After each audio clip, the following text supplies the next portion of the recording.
Hi friends, welcome to my channel absolute biopharma. ऐसे में आपका हर वीडियो में स्वागत करती हूँ। बस इस बार मैं हिंदी में वीडियो बनाने वाली हूँ क्योंकि मेरे को कुछ रिक्वेस्ट आया है कि कुछ टेक्निकल टर्म्स ऐसे हैं जो उनको अगर हिंदी में एक्सप्लेन किया जाए तो ज़्यादा बेटर समझ आएगा। तो इसलिए इस बार का वीडियो जो रहेगा वो मेरा हिंदी में रहेगा। So let's get started. तो आज का हमारा टॉपिक है GLP, गुड लैबोरेटरी प्रैक्टिसेस। इसको मैंने दो वीडियोस में डिवाइड किया है। एक है पार्ट 1 और दूसरा है पार्ट 2। किसी भी इंडस्ट्री में एंटर करने से पहले या किसी भी लैब में एंटर करने से पहले कुछ set of rules and regulations होते हैं जिनको हमें फॉलो करके उस लैब में या फिर उस ऑर्गेनाइजेशन में काम करना होता है। तो वो रूल्स एंड रेगुलेशंस जो होते हैं वो किसके अंदर आते हैं? GLP के अंदर। तो शुरू करते हैं। जैसे कि मैंने बोला कि वीडियो जो है वो दो पार्ट्स में डिवाइडेड है, एक है पार्ट 1, एक है पार्ट 2।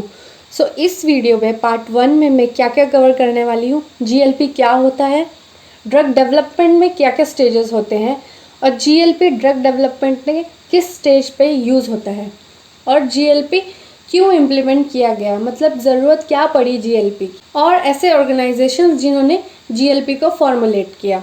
अब सेकेंड पार्ट जो रहेगा उसमें मैं पर्पस ऑफ GLP बताऊंगी, principle of GLP, fundamentals of GLP और GLP को मिस इंटरप्रेट कैसे किया जाता है वो भी नेक्स्ट पार्ट में कवर होगा। ये वीडियो मैंने दो पार्ट में इसलिए डिवाइड किया है क्योंकि ये अगर मैं एक पार्ट में ही बना देती तो ये वीडियो बहुत लंबा हो जाता और बहुत ही बोरिंग हो जाता। तो शुरू करते हैं हम लोग फर्स्ट पार्ट। सबसे पहले GLP का फुल फॉर्म क्या है? Good laboratory practice. हमको उसके नाम से ही पता लग रहा है अगर हमको किसी लैब में काम करना है तो हमको कुछ चीज़ें फॉलो करनी पड़ेगी। उन प्रैक्टिसेस को हम गुड लैबोरेटरी प्रैक्टिसेस बोलते हैं। अभी इसको GLP को डिफाइन कैसे किया जाता है? It is a set of principles intended to assure the quality and integrity of the non clinical laboratory studies that are intended to support research or marketing permits for product regulated by the government agencies। इसका ये मतलब है कि जो GLP है वो set of instructions है या सेट ऑफ प्रिंसिपल्स है जो एश्योर करते हैं हमारे किसी भी प्रोडक्ट के क्वालिटी को और इंटीग्रिटी को। और ये जो GLP के प्रैक्टिसेस या प्रिंसिपल्स है ये कि कौन देता है हमको? ये गवर्नमेंट एजेंसीज जो होती हैं वो डिसाइड करती हैं कि इन प्रैक्टिसेस के अंदर क्या क्या आना चाहिए और क्या क्या नहीं आना चाहिए। यहाँ पे एक टर्म यूज़ हुआ है non clinical laboratory. Non clinical laboratory का मतलब ऐसा लैबोरेटरीज होते हैं जहाँ पे ह्यूमन ट्रायल्स नहीं होते, यानी कि ह्यूमंस के ऊपर कोई एक्सपेरिमेंट्स नहीं होते, तो उन तरह के लैबोरेटरीज को नॉन क्लिनिकल लैबोरेटरीज बोलते हैं। अभी आता है किस स्टेज पे GLP फॉलो किया जाता है। अगर हमको ये समझना है कि किस लेवल पे या किस स्टेज पे GLP फॉलो करते हैं उसके लिए हमको पहले ड्रग डेवलपमेंट देखना पड़ेगा। यहाँ पे जो 4 स्टेजेस हैं ये 4 स्टेजेस ड्रग डेवलपमेंट के स्टेजेस हैं। पहला है स्टेज 1, स्टेज 2, स्टेज 3 और स्टेज 4। पहला स्टेज है डिस्कवरी फेज, दूसरा स्टेज है नॉन क्लिनिकल, तीसरा है क्लिनिकल और फोर्थ स्टेज है पोस्ट अप्रूवल स्टेज। तो हमारा जो GLP फॉलो किया जाएगा वो किस स्टेज पे किया जाता है?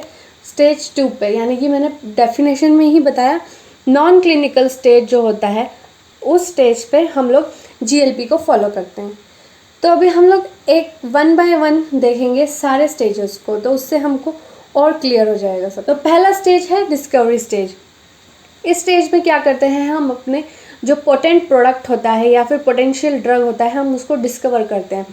और वो हम कैसे करते हैं? बहुत मल्टीपल हमारे पास कैंडिडेट्स होते हैं, ये सपोज 1000 से 10,000 एनिमीज़ का मतलब होता है न्यू मॉलिक्यूलर एंटिटीज़, या कि कैंडिडेट्स भी कह सकते हैं हम सिंपल टर्म में। तो हम वो जो इतना 10,000 नंबर ऑफ एंटिटीज़ है उनको हम स्क्रीन करते हैं अपने टारगेट डिजीज़ के लिए। उसमें से जो भी मोस्ट पोटेंशियल होते हैं उसको हम लोग फिर से फ़िल्टर आउट कर लेते हैं, जैसे कि 10,000 में से मोस्ट पोटेंशियल 10 और 20 कैंडिडेट्स। अगेन उसको हम लोग टॉक्सिक इफेक्ट्स के लिए अपने ड्रग के अगेंस्ट स्क्रीन करते हैं। उसमें से जो 2 या 3 मोस्ट पोटेंशियल कैंडिडेट्स होते हैं उनको हम फर्दर पूरे डेवलपमेंट के लिए आगे लेके जाते हैं। अब यहाँ पे एक पॉइंट है कि discovery of the potential enemy is not covered in regulatory standards because these do not demonstrate full proof of concept. इसका मतलब है कि अगर जब भी किसी एनिमी या न्यू मॉलिक्यूलर एंटिटी की डिस्कवरी होती है, वो रेगुलेटरी स्टैंडर्ड्स के अंदर हम लोग कवर नहीं करते हैं उसको। क्यों? क्योंकि इस स्टेज पे हमको कोई फुल प्रूफ नहीं होता कि वो ड्रग कितना पोटेंशियल है।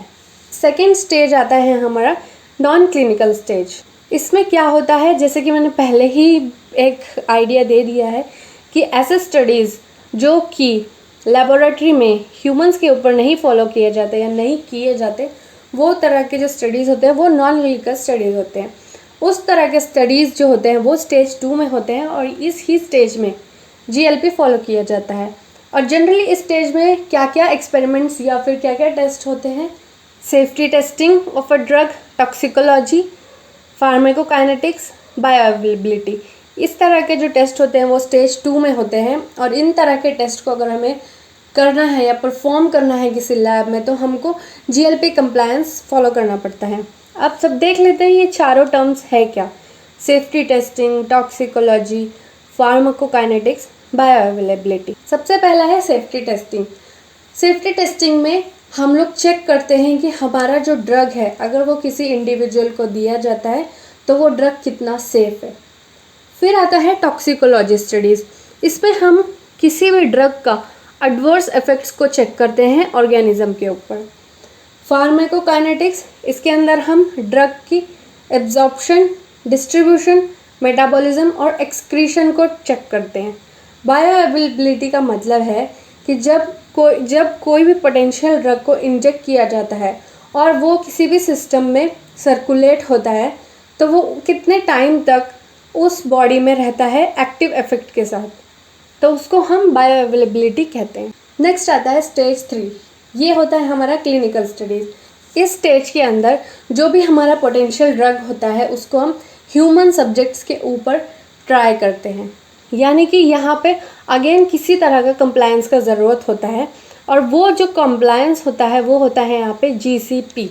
अगर हम नॉन क्लिनिकल में कर रहे हैं तो GLP, अगर हम क्लिनिकल यानी कि ह्यूमंस के ऊपर कोई ड्रग को टेस्ट कर रहे हैं तो हमको GCP रिक्वायरमेंट्स चाहिए होती हैं। GCP का मतलब होता है गुड क्लिनिकल प्रैक्टिसेस। GCP इसलिए फॉलो किया जाता है ताकि वो किसी भी ड्रग के क्वालिटी स्टैंडर्ड को मेंटेन कर सके, और उसके बाद एथिकली बहुत ही करेक्ट होना चाहिए क्योंकि वो ह्यूमन सब्जेक्ट्स पे हो रहा है, और रेगुलेटरी कंप्लायंस जो होता है वो फॉलो करना चाहिए। तो GCP जनरली किसी भी ड्रग के फेज़ 1 से लेके फेज़ 3 तक के ट्रायल पे GCP फॉलो होता है। नेक्स्ट आता है लास्ट स्टेज। इसको हम पोस्ट अप्रूवल स्टेज कहते हैं।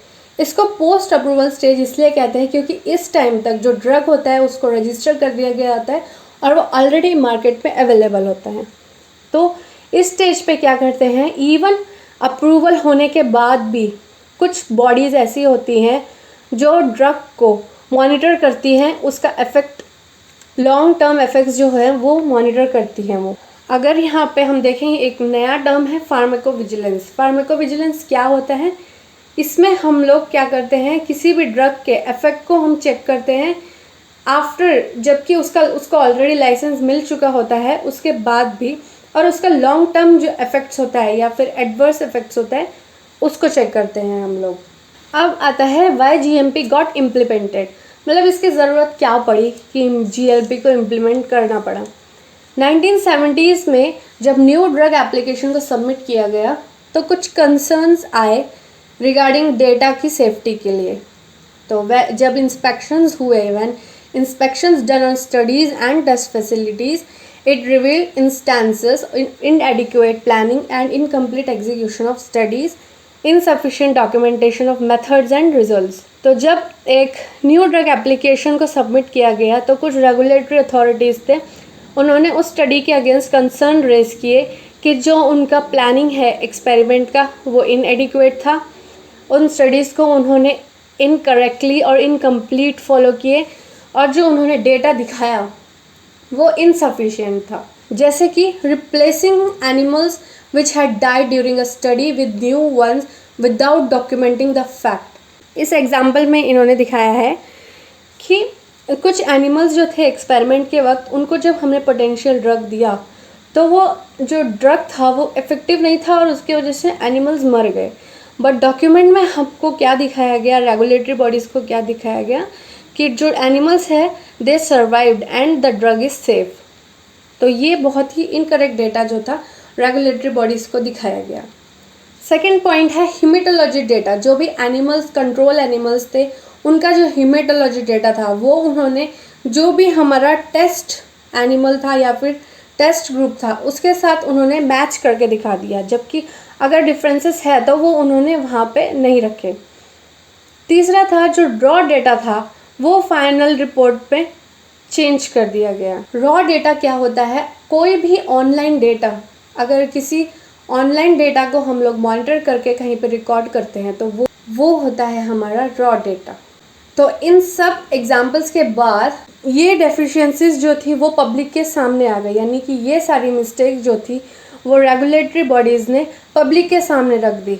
और उसके बाद FDA ने प्रपोज किया कि कुछ रेगुलेशंस बनाने चाहिए हम लोगों को जो कि फॉलो किया जाए यूनिवर्सली। सो फाइनली 1979 में 21 CFR 58 का एस्टैब्लिशमेंट हुआ। तो यहाँ पे GLP regulations provided the basis for assurance that reports on studies submitted to FDA would reflect faithfully and completely the experiment work carried out. इसके बाद से ये डिसाइड हुआ कि जो GLP regulations अगर फॉलो किया गया है किसी भी एक्सपेरिमेंटल वर्क के दौरान तो वो डेटा जो है वो फेथफुल है और वो कम्प्लीटली रिफ्लेक्ट करता है जो भी एक्सपेरिमेंट हुआ है उसको। अभी कुछ ऐसे ऑर्गेनाइजेशंस थे जिन्होंने GLP प्रिंसिपल्स दिए, वो कौन से थे? OECD, organisation for economic cooperation and development, European Union के लिए, 21 CFR 58 US के लिए। तो जनरली इंडिया में भी हम लोग OECD का ही प्रिंसिपल्स को फॉलो करते हैं। तो एक क्विक रिकैप कर लेते हैं कि इस वीडियो में क्या क्या कवर हुआ है। पहला है GLP क्या होता है, उसके बाद ड्रग डेवलपमेंट में कितने स्टेजेस होते हैं। ड्रग डेवलपमेंट में 4 स्टेजेस होते हैं, स्टेज 1, स्टेज 2, स्टेज 3, स्टेज 4। सबसे पहला है डिस्कवरी, फिर उसके बाद non clinical, clinical, post approval. उसके बाद आता है GLP किस स्टेज पे फॉलो किया जाता है, वो है ड्रग डेवलपमेंट के सेकेंड स्टेज पे। फिर GMP को इम्प्लीमेंट क्यों किया गया, यानी कि उसकी ज़रूरत क्या पड़ी। उसके बाद किस ऑर्गेनाइजेशंस ने GLP को इम्प्लीमेंट किया।